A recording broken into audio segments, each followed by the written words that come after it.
साहब को तलहा की बेचैनी देखकर काफ़ी ज़्यादा परेशानी हो रही होगी, क्योंकि तलहा बेचैन और काफ़ी ज़्यादा परेशान है रोशी की शादी को लेकर। और जो आबिद साहब है साथ, उनको रोशी के घर वालों की भी साथ परेशानी बहुत ज़्यादा सता रही होगी और वो उनकी हालत भांप चुके हैं कि वो किस हालत में है। अब शारिक का कोई अता पता मालूम नहीं है, वो कहाँ है, क्या कर रहा है। उसके घर वाले भी काफ़ी ज़्यादा परेशान हो जाते हैं ये देख करके शारिक कहाँ है, अभी तक पहुँचा नहीं। और जो इधर रोशी के घर वाले वो भी काफ़ी परेशान हैं इस चीज़ को लेकर। उसके घर वालों को भी नहीं पता कि शारिक इस टाइम कहाँ पर है, लेकिन एक शख्स ऐसा ज़रूर है जिसको पता है कि शारिक इस टाइम किस जगह पर है, और वो शख्स है रोशी खुद। रोशी को बहुत अच्छे से पता है कि शारिक इस टाइम किस जगह पर और कहाँ पर है, और इसके घर वाले तो काफ़ी ज़्यादा परेशान हैं। इसी परेशानी में अचानक से रोशी के दादा की हालत काफ़ी ज़्यादा बिगड़ जाती है।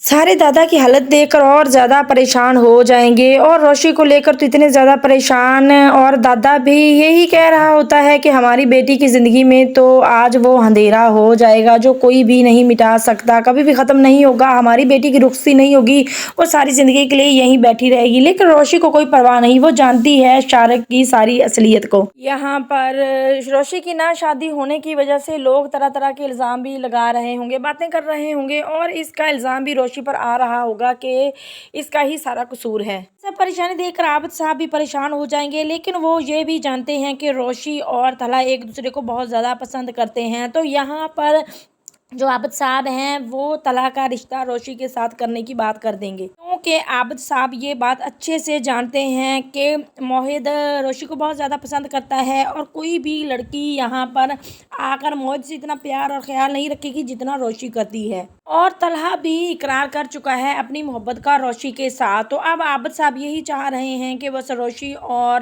तलहा की शादी कर दी जाए। और जो दादा है वो भी यहाँ पर अब जानता है कि रोशी की आंखों में किसके लिए मोहब्बत है। वो जानता है कि तलहा को रोशी बहुत ज़्यादा पसंद भी करने लग गई है। यहाँ पर दादा रोशी को सरप्राइज देने के लिए रोशी से यही कहेगा कि बस चुपचाप उसी से निकाह कर लो जिससे तुम्हारे घर वाले राज़ी होकर निकाह करवाना चाहते हैं, क्योंकि तुम्हारे घर वालों की और तुम्हारी उसी में ही इज्जत है। रोशी यहाँ पर बहुत ज़्यादा परेशान हो जाएगी और हैरान होकर दादा को देखने लग जाएगी कि दादाजी क्या बातें कर रहे हैं। दादा की ये हालत देखकर रोशी भी काफ़ी ज़्यादा डर गई है और परेशान है, तो वो चुपचाप हाँ कर देगी, सर हिला देगी कि दादा ठीक है, क्योंकि वो यही चाहती है कि कहीं मेरी और ना पे दादाजी को कुछ ना हो जाए। लेकिन रोशी के तो होश उस वक्त उड़ेंगे जब निकाहनामा वो देखेगी, निकाह हो जाएगा कि निकाहनामा पे किसका नाम आया है। सब कुछ देखकर रोशी बहुत ज़्यादा यहाँ पर खुश हो जाएगी और अपनी किस्मत पर नाज करने लग जाएगी कि दूल्हा जब देखती है कि तलहा का नाम, तो बस वो तो